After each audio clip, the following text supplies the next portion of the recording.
125 आपण सगळेजण मिळून आपल्यासाठी राज ब्रदर वाचतील. आपण आळेपाळे आपल्या लोकांसभोवती आहे.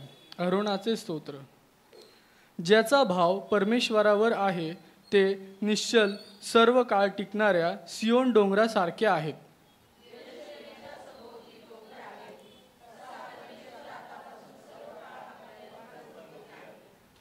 नीतिमानाचे हात दुष्कर्माला लागू नयेत म्हणून दुर्जनांची दंडेली नीतिमानांच्या वतनावर चालणार नाही.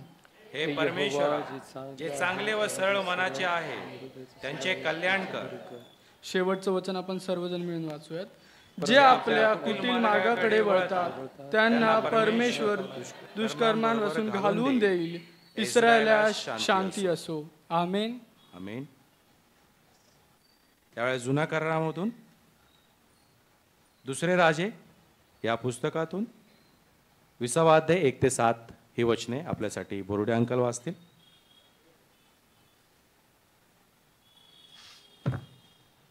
जुन्या करारामध्ये दुसरे राजे 20वा अध्याय 1 ते 7 ही वचने. दुसरे राजे याचा 20वा अध्याय 1 ते 7 वचन आपण वाचूया. हिचक्याचे दुखणे. त्या समय हिचक्या आजारी पडून मरावास टेकला. तेव्हा आमोजाचा पुत्र यशया संदेष्टा त्याचकडे येऊन त्याला म्हणाला, परमेश्वर म्हणतो, आपल्या घराची निर्वाह कर, कारण आता तू मरणार जगणार नाहीस. तेव्हा त्याने आपले तोंड भिंतीकडे फिरवून परमेश्वराची प्रार्थना केली. तो म्हणाला, हे परमेश्वरा, मी तुझ्यासमोर सत्यतेने व सात्विक मनाने वागलो आहे आणि तुझ्या दृष्टीने जे योग्य तेच करीत आलो आहे याचे स्मरण कर, अशी तुला मी विनंती करतो. असे म्हणून हिचक्या मनस्वी रडला. तेव्हा नगराच्या मधल्या चौकात यशया जाऊन पोचतो. तोच त्याला परमेश्वराचा संदेश आला तो हा, परत जाऊन माझ्या लोकांचा नायक हिचक्या यास सांग, तुझा पूर्वज दावीद याचा देव परमेश्वर म्हणतो की तुझी प्रार्थना ऐकली आहे, तुझे अश्रू पाहिले आहेत, मी तुला बरे करतो. तू आजपासून 3ऱ्या दिवशी परमेश्वराच्या मंदिरी जाशील. मी तुझे आयुष्य 15 वर्षांनी वाढवितो. मी तुला व या नगरातल्या अश्शूराच्या राजाच्या हातून सोडवीन. माझ्याकरिता व माझा सेवक दावीद याच्याकरता मी या नगराचे संरक्षण करेन. यशायाने सांगितले, अंजिराची एक चांदकी आणा. ती त्यांनी आणून गळ्यावर बांधली व त्याला गुण आला. वाचलेली परमेश्वर वचन प्रभू आशीर्वाद करू. आमेन. आमेन.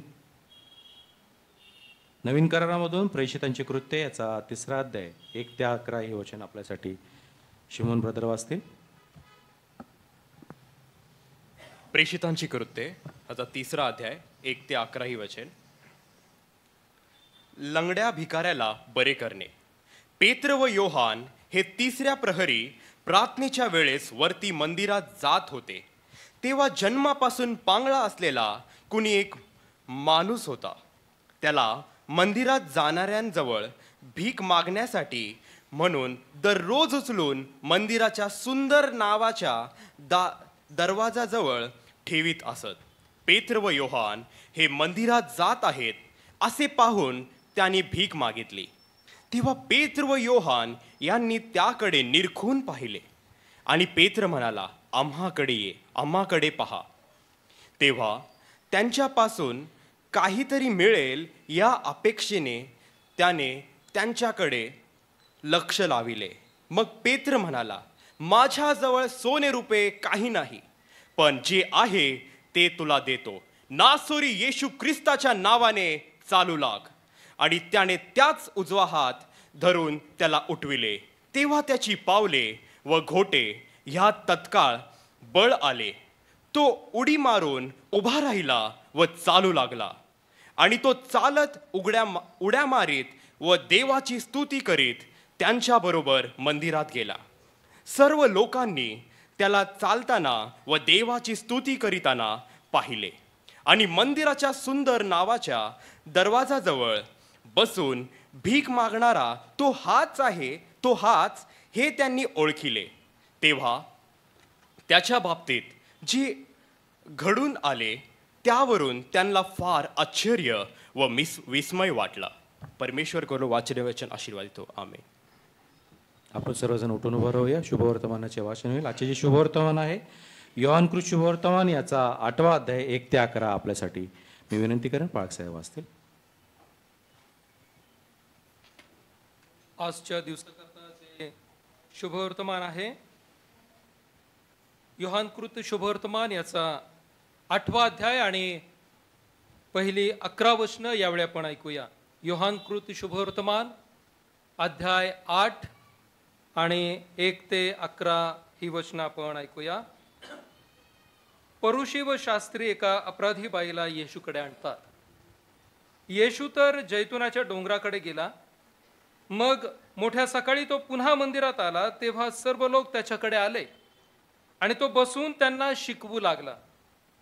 तेव्हा शास्त्री व परुषी यांनी व्यभिचारात धरलेली एक बाई त्याच्याकडे आणली आणि तिला मध्ये उभी करून ते त्याला म्हणाले, हे गुरु, ही बाई व्यभिचार करत असतानाच धरलेली आहे. मोशेने तर नियमशास्त्रात आम्हास आज्ञा केली की अशांना धोंडमार करावा, तर तू हिच्याविषयी काय सांगतोस?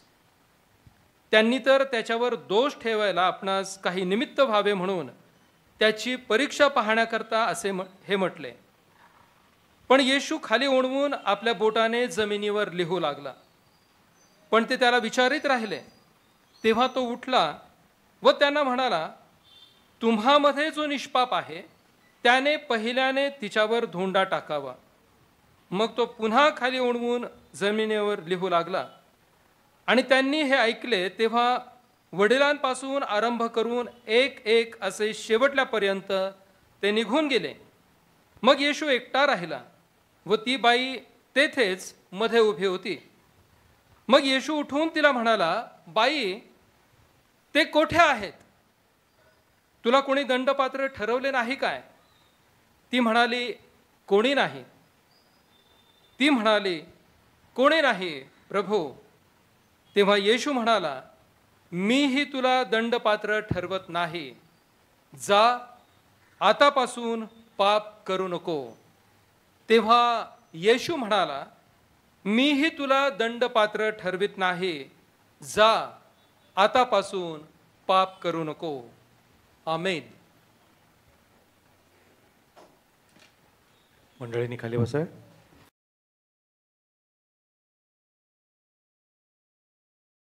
तो आम्ही तुझे उपकार मानतो. प्रभू परमेश्वरा, तू आम्हाला तुझ्या स्तुती आराधने करता आणि तुझा गुणगौरव करण्याकरता प्रभू संधी देतोस, याबद्दल आम्ही तुझे उपकार मानतो. प्रभू परमेश्वरा बापा, आमच्यामध्ये कोणतंही चांगुलपण नाही, आमच्यात कोणत्याही प्रकारची धार्मिकता नाही की ज्यामुळं प्रभू आम्ही आमच्या अपवित्र आणि अशुद्ध ओठांनी तुझं नाव घ्यावं, तुझं गुणगौरव करावं, असं आमच्यामध्ये काहीच नाही प्रभू. पण तरी देखील तू आमच्यावर कृपा करतोस, तू आमच्यावर प्रेम करतोस, तू आम्हाला जवळ घेतोस. आणि म्हणून प्रभू परमेश्वरा, ही संधी आम्हाला प्राप्त होते की आम्ही तुझ्यासाठी गीते गावीत, आम्ही तुझे पवित्र वचन वाचावीत आणि परमेश्वरा बापा तुझा निरोप आम्ही ऐकावा. प्रभू, या तुझ्या महान दयेबद्दल आम्ही तुझे आभारी आहोत आणि प्रार्थना करतो आज पुन्हा एकदा या पवित्र मंदिराचं महात्म्य, पवित्र मंदिराचं महत्त्व आम्ही समजावून घेत असताना हे मंदिर आमच्याकरता काय आहे प्रभू, याकडं आमचे कान आता लागू दे. आमच्या मनातील सर्व विचार, जगिक विचार काढून टाक आणि प्रभू परमेश्वरा, तू पुन्हा नव्यानं आमच्याशी बोल आणि तुझं गौरव आम्हाला करता यावं म्हणून तू सहाय्य कर. येशू ख्रिस्त आमचं तारणारा याच्याद्वारे मागितलं म्हणून तो ऐक प्रभू. आमेन.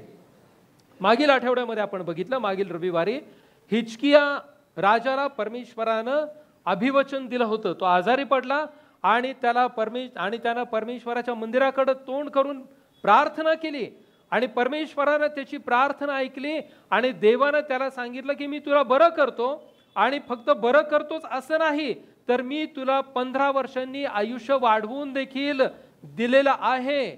आणि याची खूण काय, तर आजपासून 3ऱ्या दिवशी तू पवित्र मंदिरामध्ये जाशील. आणि मग आम्ही यशायाच्या द्वारे हा निरोप या हिजकियाला मिळालेला आपण पाहिलेला आहे.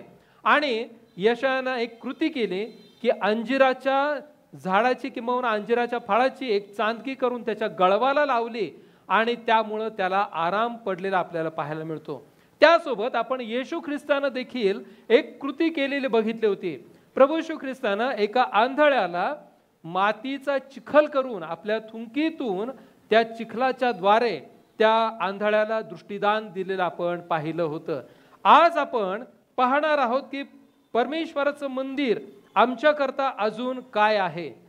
योहानकृत शुभवर्तमान याचा 8वा अध्याय आणि यातील पहिली 11 वचनं आपण बघितले आणि या वचनामध्ये आम्ही लहानपणापासून या घटनेकडे पाहत आहोत की शास्त्री आणि परुषांनी एका व्यभिचार करताना पकडलेल्या स्त्रीला प्रभू येशू ख्रिस्ताकडे आणलेला आहे. आता प्रभू येशू ख्रिस्त कुठं आहे तर ते दुसऱ्या वचनामध्ये आम्हाला स्पष्ट रीतीने दिसतं. तिथं काय म्हटलंय, मग मोठ्या सकाळी तो पुन्हा मंदिरात आला तेव्हा सर्व लोक त्याच्याकडे आले आणि तो बसून त्यांना शिकवू लागलेला आहे. प्रभू येशू कुठं आहे, पवित्र मंदिरामध्ये आहे. आणि मग आता हे मंदिर आमच्या करता काय आहे या घटनेच्या माध्यमातून आपण बघूयात.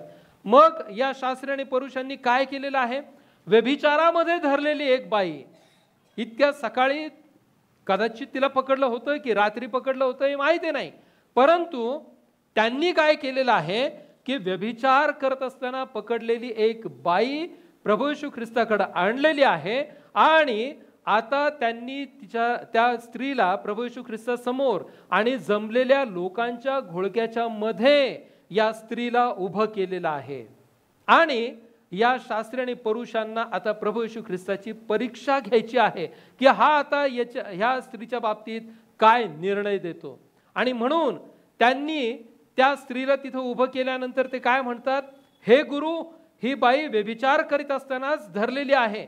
मोशेने तर नियमशास्त्रात आम्हाला आज्ञा केली की अशांना धोंडमार करावा, तर तू हिच्याविषयी काय सांगतोस. शास्त्री आणि परुषांनी प्रभू येशू ख्रिस्ताला नेहमी कचाट्यात पकडण्याचा प्रयत्न केला प्रत्येक वेळेस, कारण तो सत्य बोलत होता, तो खरेपणाची शिकवण देत होता. अनेक वेळा शास्त्री परुषांना, धर्मपुढाऱ्यांना प्रभू येशू ख्रिस्तानं खूप वाईट रीतीनं फटकारलेला आहे, रंगवलेला कबरा देखील म्हटलेला आहे. आणि अशा परिस्थितीमधून जात असताना आता प्रभू येशू ख्रिस्ताला आम्ही कसं पकडू शकतो, कसं कचाट्यात पकडू शकतो, तर या प्रकाराने त्यांनी त्या स्त्रीला ख्रिस्तासमोर आणून उभं केलं आणि आता ते त्याची परीक्षा करत आहेत की आता हा जो गुरु, जे लोक याला गुरु म्हणतात, हा जो स्वतःला देवाचा पुत्र आहे असं म्हणतो आणि देवाच्या राज्याविषयीची शिकवण देतो, आता हा काय हिच्या बाबतीत न्याय देतो आणि काय निर्णय करतो हे आम्हाला पाहायचंय. यानं जर चुकीचा निर्णय दिला, यानं जर नियमशास्त्राच्या विरोधात जाऊन एखादी गोष्ट सांगितली, तर मग आमच्याकडे ते कारण राहील की आम्ही याला रोमी शासनाकडे जाऊन त्याला घेऊन जाऊ आणि त्याला धरून देऊ. हा त्या शास्त्री आणि परुषांचा प्लॅन होता आणि त्या दृष्टिकोनातून त्यांनी त्या स्त्रीला आणून उभं केलेलं होतं. आणि मग आता त्यांनी संदर्भ कुठला दिलेला आहे, मोशेच्या नियमशास्त्राचा संदर्भ दिलेला आहे की मोशेनं आम्हाला नियमशास्त्रामध्ये सांगितलेलं आहे की असा व्यभिचार करत असणाऱ्या लोकांना धोंडमार केला पाहिजे, तर मग आता तू काय शिक्षा या स्त्री करता देतोस. आणि मग आम्ही पुढे पाहतो, पण येशू खाली ओणवून आपल्या बोटाने जमिनीवर लिहू लागला. तिथं काय लिहिलेलं आहे प्रभू येशू ख्रिस्ताना आपल्याला माहिती नाही. वेगवेगळ्या देवाच्या याजकांची वेगवेगळी मतं आहेत, अभ्यासकांची वेगवेगळी मतं आहेत, परंतु इथं पवित्र शास्त्र आम्हाला काही स्पष्ट रीतीनं सांगत नाही की प्रभू येशू ख्रिस्तानं नेमकं काय लिहिलेलं आहे. पण याचा एक संदर्भ आपल्याला इर्मायाच्या ग्रंथामध्ये नक्की पाहायला मिळतो. इर्मायाचा ग्रंथ 17वा अध्याय आणि 13व्या वचनामध्ये तिथं काय लिहिलेलं आहे हे आपण बघूयात. परंतु या स्त्रीला प्रभू येशू ख्रिस्तासमोर आणलेलं आहे आणि त्यांनी प्रभू येशू ख्रिस्ताच्या समोर ज्यावेळेस तिला आणलेलं आहे त्यावेळेस त्यांनी तिच्या बाबतीत आता काय न्याय हा जाहीर करतो हे पाहण्याचा त्यांनी प्रयत्न केलेला आहे. प्रियानो, व्यभिचारामध्ये धरलेली जी स्त्री होती ती फक्त एकटीच होती का, तिच्याबरोबर कोणीतरी पुरुष असायला हवा होता. परंतु त्यांनी त्या पुरुषाला आणलं नाही. त्यांनी त्या स्त्रीला फक्त येशू ख्रिस्तासमोर उभं केलेलं आहे. आणि आम्हाला या संपूर्ण प्रसंगामध्ये काही गोष्टी पाहायला मिळतात. हा सामाजिक व्यवस्थेचा भाग आहे, सामाजिक बंधनांचा हा भाग आहे, नैतिकतेचा भाग आहे, नात्यांचा हा भाग आहे. यामध्ये नैतिकता अनैतिकता यांच्या संबंधाचा भाग आहे. आणि त्या शास्त्री आणि पुरुषांनी स्पष्ट रीतीने सांगितलं की व्यभिचारामध्ये धरलेली ही स्त्री आहे. याचा अर्थ ही स्त्री आणि तो पुरुष हे कदाचित त्यांच्या वैयक्तिक आणि कौटुंबिक जीवनामध्ये त्यांचं लग्न झालेलं असेल किंवा कुणाचं एकाचंच लग्न झाले असेल, नेमकं काहीतरी त्याच्यामध्ये आहे. परंतु व्यभिचार करत असताना धरलेली ही स्त्री हे निश्चित अर्थानं आहे. मग आता या स्त्री करता काय शिक्षा देण्यात आलेली आहे तर आपण बघूयात. लेवियाचा ग्रंथ याचा 20वा अध्याय, लेवियाचा ग्रंथ याचा 20वा अध्याय आणि त्यातल्या 10व्या वचनामध्ये काय म्हटलेलं आहे बघा. लेविय 20 आणि 10. आणि जो मनुष्य दुसऱ्या कोणा मनुष्याच्या बायकोशी व्यभिचार करतो, म्हणजे जो आपल्या शेजाऱ्याच्या बायकोशी व्यभिचार करतो, त्या व्यभिचाऱ्याला आणि त्या व्यभिचारिणीला अवश्य जीवे मारावे. इथे लेवीच्या ग्रंथामध्ये आम्हाला काय नियम पाहायला मिळतो. ज्यावेळेस अशा पद्धतीने व्यभिचार करत असणारे स्त्री आणि पुरुष दोघेही सापडतील, त्यावेळेस दोघांनाही जीव मारण्याकरता सांगितलेलं आहे. मग आता प्रश्न येतो की या शास्त्री पुरुषांनी फक्त स्त्रीलाच का आणलेलं आहे. त्याचं उत्तर आपल्याला अगोदरच पाहायला मिळतं. त्याची परीक्षा पाहण्याकरता म्हणून या स्त्रीला त्यांनी तिथं आणलेलं आहे. आता प्रभू येशू ख्रिस्तानं जी कृती केलेली आहे ती फार महत्वाची कृती आहे. प्रियानो, या कृतीमध्ये प्रभू येशू ख्रिस्त काय करत आहे, त्यानं जमिनीवर ओणवून किंवा खाली ओणवून तो काहीतरी लिहित आहे. काही लिहिलेलं आहे. त्यानं कोणाची नावं लिहिलीत का किंवा त्यानं नियमांच्या संदर्भामध्ये कुठला नियम लिहिला का ते आपल्याला माहिती नाही. परंतु प्रभू येशू ख्रिस्त त्या ठिकाणी काहीतरी लिहित आहे आणि ते लिहिलेलं पाहून एक एक जण तिथून निघून गेलेला आहे. परंतु त्या अगोदर प्रभू येशू ख्रिस्त जमलेल्या लोकांना काही विचारत आहे. पहा ते काय म्हटलेलं आहे. तो उठला व त्यांना म्हणाला, तुम्हामध्ये जो निष्पाप आहे त्याने पहिल्याने तिच्यावर धोंडा टाकावा. मग तो पुन्हा खाली ओणवून जमिनीवर लिहू लागला. अगोदर प्रभू येशू ख्रिस्त काहीतरी जमिनीवर लिहित आहे. त्या स्त्रीला मध्ये उभं केलेलं आहे आणि सगळं त्यांचं ऐकून झाल्यानंतर प्रभू येशू ख्रिस्तानं जमलेल्या लोकांना आता एक प्रश्न विचारलेला आहे. तुमच्यामध्ये जो कोणी निष्पाप असेल इथे जमलेल्यांपैकी, त्यानं पहिल्यांदा या स्त्रीवरती धोंडा टाकावा किंवा पहिल्यानं त्यानं तिला धोंडमार करावे आणि पुन्हा तो खाली बसून किंवा खाली ओणवून जमिनीवर काहीतरी लिहू लागलेला आहे. आणि मग ज्यावेळेस या लोकांनी हे ऐकलं त्यावेळेस ते एक एक करून ते जे लिहित होता ते लिहिलेलं बघून त्या गर्दीमधले सर्वजण एक एक करून निघून गेलेले आहेत. काय लिहिलं होतं प्रभू येशू ख्रिस्तानं. यिर्मयाचा ग्रंथ याचा 17वा अध्याय आणि त्यातील 13वं वचन आपल्याला काय सांगतं बघा. सापडला असेल तर जरूर वाचा. यिर्मया 17.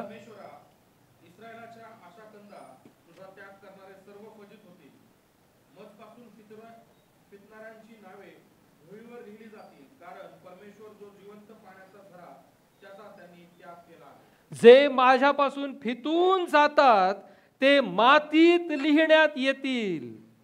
जे माझ्यापासून फितून जातात ते मातीत लिहिण्यात येतील, कारण यहोवा जिवंत पाण्याचा झरा याला त्यांनी सोडले आहे. कारण यहोवा जिवंत पाण्याचा झरा याला त्यांनी सोडले आहे. प्रियानो, कोणी सोडलेला आहे? या शास्त्री आणि पुरुषांनी स्वतःचं अस्तित्व टिकवण्याकरता, स्वतःचं महात्म्य टिकवण्याकरता त्यांनी काय केलेलं आहे? त्यांनी खुद्द प्रभू येशू ख्रिस्ताची म्हणजेच परमेश्वराच्या पुत्राची परीक्षा केलेली आहे. त्यांनी त्या स्त्रीला तिथं आणलेलं आहे खरं, परंतु नियमशास्त्राचा आधार देत असताना तो पुरुषही तिथं असायला हवा होता.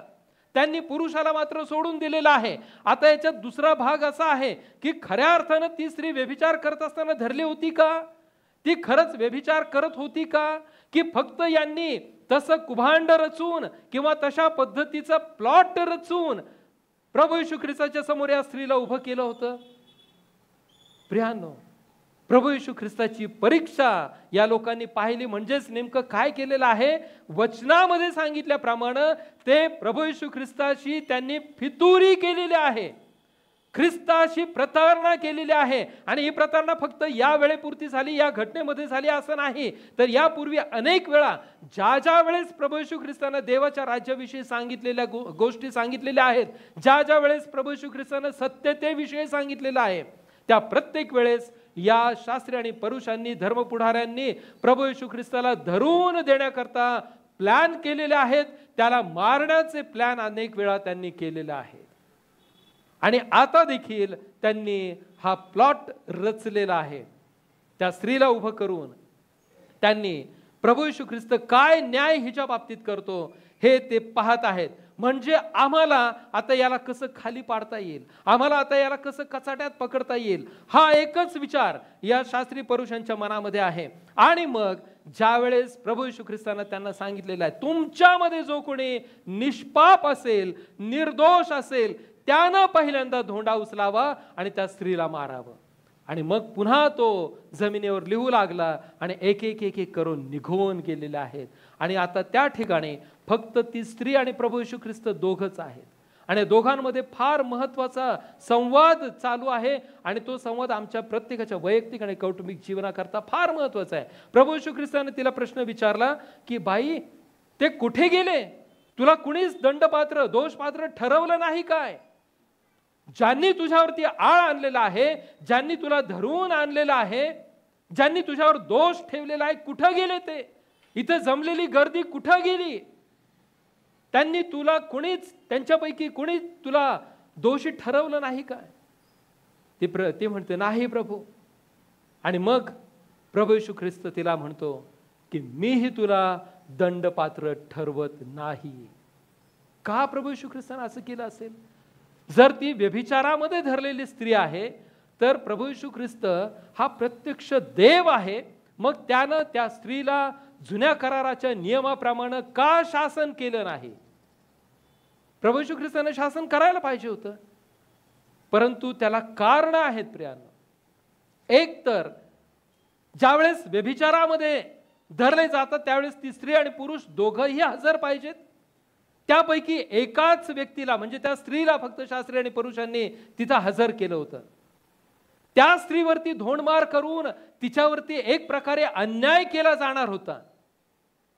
पुरुष तर तिथं नाहीये, तिच्यावरती एक प्रकारे धोंडमार करून अन्याय केला जाणार होता. म्हणून प्रभू येशू ख्रिस्तानं तिला दोषपात्र ठरवलं नाही. दुसरी गोष्ट, ख्रिस्त कुठं आहे आता? प्रभू येशू ख्रिस्त मंदिरामध्ये आहे. आणि जुन्या कराराप्रमाणे ही शिक्षा कुठं द्यायची आहे? गावाच्या बाहेर, वेशीच्या बाहेर द्यायची आहे. मंदिरात ही शिक्षा द्यायची नाही. प्रभू येशू ख्रिस्त मंदिरामध्ये आहे आणि शास्त्री पुरुषांनी तिला मंदिरामध्येच हजर केलेला आहे. दोंडमार निश्चित करायची आहे व्यभिचारामध्ये धरलेल्या लोकांना, परंतु ती गावाच्या बाहेर करायची आहे. आणि मग या कारणांमुळे प्रभू येशू ख्रिस्तानं तिला शिक्षा केली नाही. अजून काय कारण आहे? प्रभू येशू ख्रिस्त या जगामध्ये कशासाठी आलेला आहे? तो पाप्यांना तारण्याकरता या जगामध्ये आलेला आहे. जर त्या स्त्रीला प्रभू येशू ख्रिस्तानं शिक्षा जाहीर केली असती, त्या लोकांनी तिला दगडांनी मार दिला असता, धोंड्यांनी तिला मारहाण केली असती, तिच्या अंगावरती धोंडे टाकले असते, तिचा जीव गेला असता. प्रियांनो, तारणाऱ्याच्या डोळ्यासमोर त्या स्त्रीचा जीव गेला असता, हे लक्षात घ्या. तो तारणारा ज्या कारणाकरता या जगामध्ये आला, त्या तारणाऱ्याच्या समोर त्या स्त्रीचा जीव गेला असता. आणि मग तिला पापाची क्षमा मिळण्याची एक सुद्धा संधी मिळाली नसते. त्या स्त्रीला पापांची क्षमा मागण्याची किंवा तिला पापांची क्षमा केल्या जाण्याची एक तरी संधी मिळावी म्हणूनही प्रभू येशू ख्रिस्तानं तिला कोणत्याच प्रकारची शिक्षा ठोठावली नाही. तिला जगण्याचा अधिकार आहे.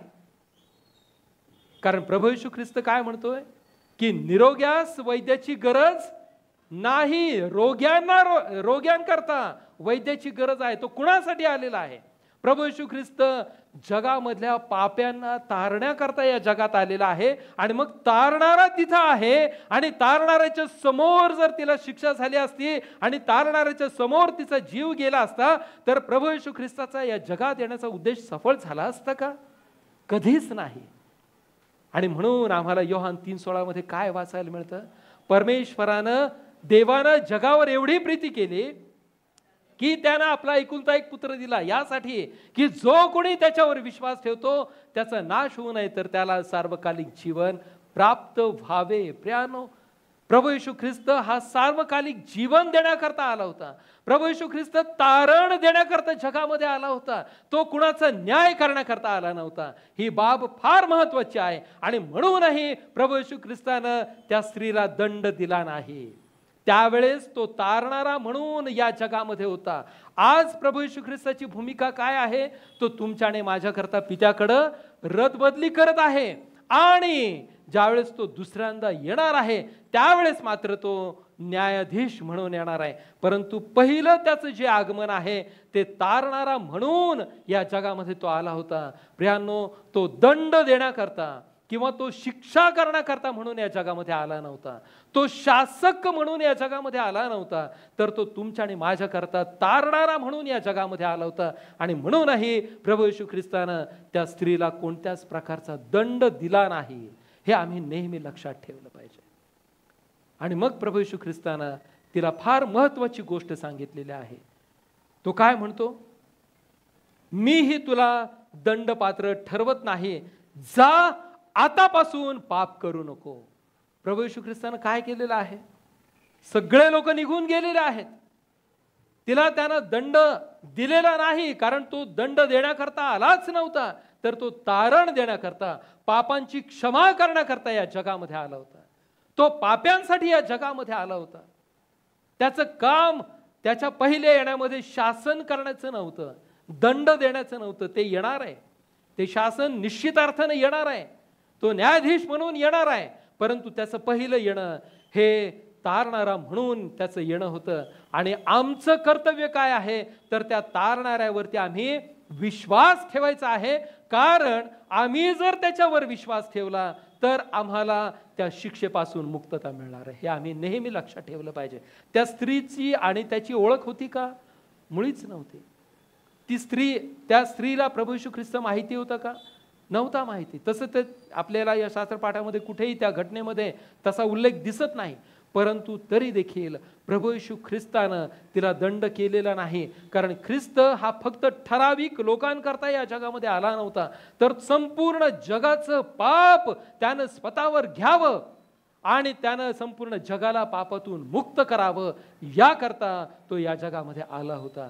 आणि म्हणून प्रियानो, लक्षात घ्या, प्रभू येशू ख्रिस्तानं त्या स्त्रीला क्षमा केलेली आहे. परंतु क्षमा करत असताना तिला एक ताकीद देखील दिलेली आहे. आणि ती ताकीद काय आहे?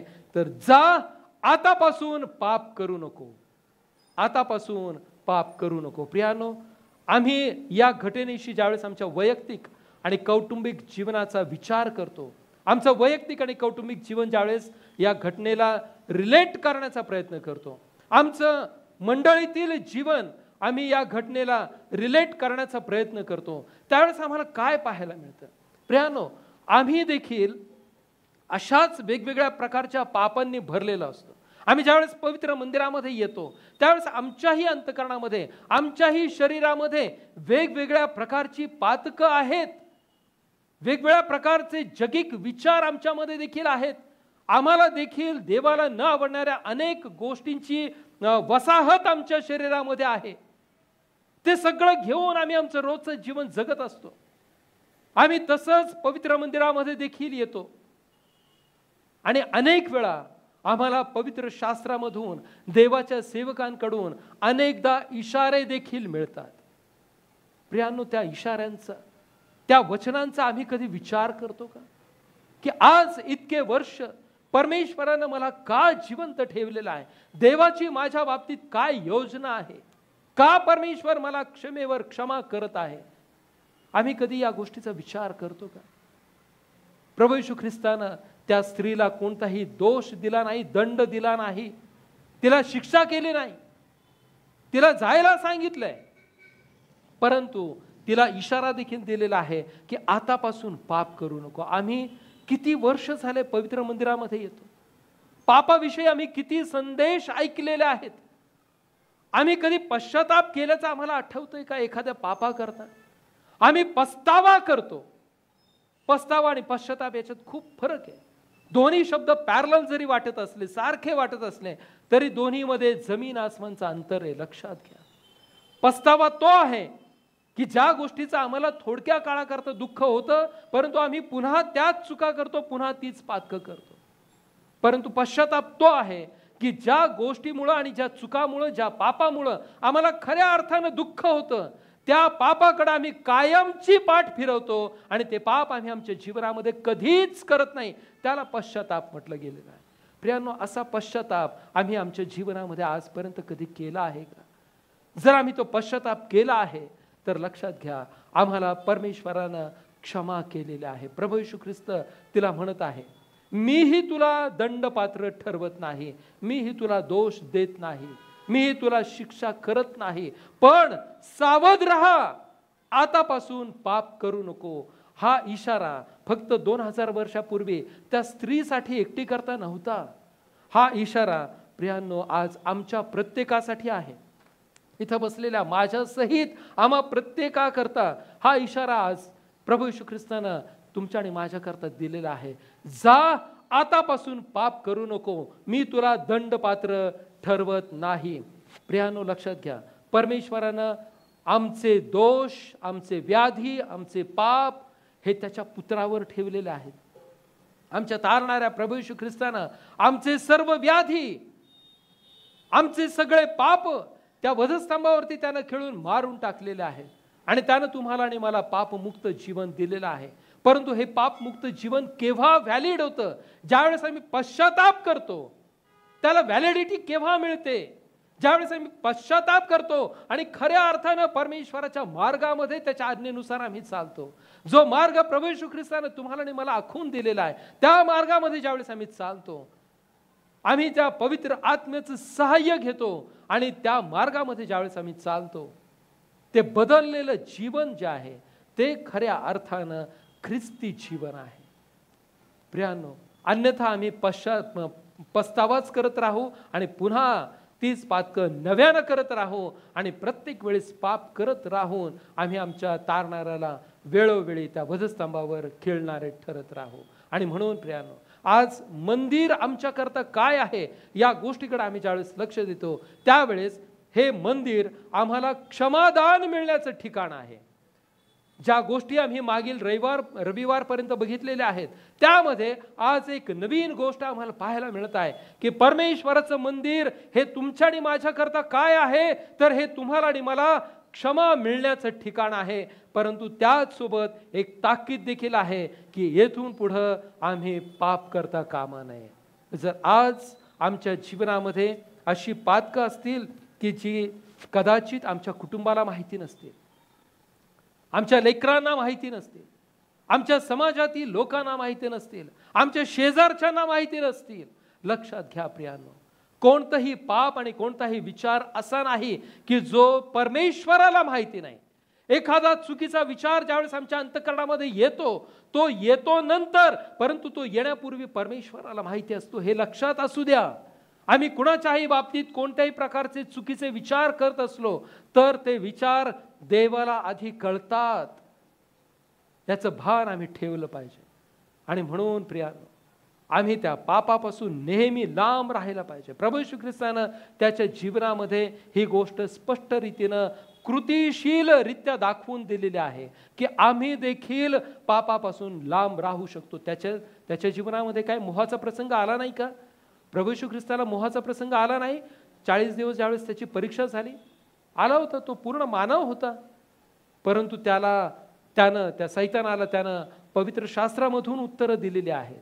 प्रियानो, त्यानं एक आदर्श आमच्याकरता घालून दिलेला आहे की आम्ही देखील पापविरहित जीवन जगू शकतो. ज्यावेळेस आमच्याकडून एखादी चूक घडते त्यावेळेस त्याच क्षणाला आम्ही गुडघ्यावर येऊन देवाकडे क्षमा मागितली पाहिजे. परंतु ती मागण्याकरता देखील पवित्र आत्म्यानं आम्हाला टोचणे लावलं फार गरजेचं आहे. पवित्र आत्मा जर आमच्या बरोबर आहे तर आणि तरच आम्हाला ती टोचणी लागू शकते. लक्षात घ्या, आम्ही स्वतःला देवाच्या मार्गामध्ये ठेवणं फार आवश्यक आहे. आज आम्ही बघितलं की पवित्र मंदिर तुमच्या आणि माझ्याकरता क्षमादान मिळण्याचं ठिकाण आहे. त्याचप्रमाणे पवित्र मंदिर हे आम्हाला एक ताकीद देखील मिळण्याचं ठिकाण आहे की आम्ही आमच्या जीवनामध्ये येथून पुढे पाप करू नये. परमेश्वर करो आणि आपण प्रत्येकाला ते क्षमादान आजपासून पुन्हा एकदा प्राप्त करून घेता यावं आणि त्या क्षमादानासोबत आम्हाला ती ताकीदही आम्ही आमच्या अंतःकरणामध्ये घेऊन जावी की आम्ही येथून पुढे देवाला आवडणारीच कृत्य करू, जेणेकरून आम्ही त्या पापामध्ये कधीही पडणार नाही. परमेश्वर आपल्या प्रत्येकाला आशीर्वादित करू. आपण प्रार्थना करू. सर्वसमर्थ ईश्वरा, तुला आम्ही धन्यवाद देतो, आम्ही तुझे उपकार मानतो. प्रभू परमेश्वरा, आमच्या जीवनामध्ये जी सगळी पापं आहेत प्रभू, ती तुला ठाऊक आहेत. प्रभू, तू जाणतोस आणि म्हणून आज आम्ही तुला विनंती करतो. प्रभू परमेश्वरा बापा, तू आमचा तारणारा प्रभू येशू ख्रिस्त याला आमच्याकरता या जगामध्ये पाठवलंस आणि त्याच्याद्वारे प्रभू तू आम्हाला पापक्षमा दिलेली आहेस प्रभू. परंतु ही जाणीव आम्हाला प्रत्येकाला असू दे आणि प्रभू परमेश्वरा, ते क्षमेनं भरलेलं जीवन आम्हाला जगता यावं, आम्हाला पापविरहित जीवन जगता यावं. जी गोष्ट प्रभू येशू ख्रिस्ताने आम्हाला सांगितलेली आहे, जी ताकीद आम्हाला परमेश्वरा तुझ्या पुत्रानं आम्हाला दिलेली आहे, जा आणि येथून पुढे पाप करू नकोस. होय प्रभू, आज हे पवित्र वचन आम्ही आमच्या अंतःकरणामध्ये घेऊन जात आहोत आणि परमेश्वरा बापा, तुझ्या मार्गामध्ये आम्हाला चालता यावं याकरता प्रभू तू आम्हाला सहाय्य कर आणि त्याद्वारे पित्या परमेश्वरा केवळ तुझा गौरव घडू दे. येशू ख्रिस्त आमचं तारणारा, याच्याद्वारे ही प्रार्थना विश्वासानं तुझ्या चरणी सादर केली म्हणून तो ऐक बापा. आमेन.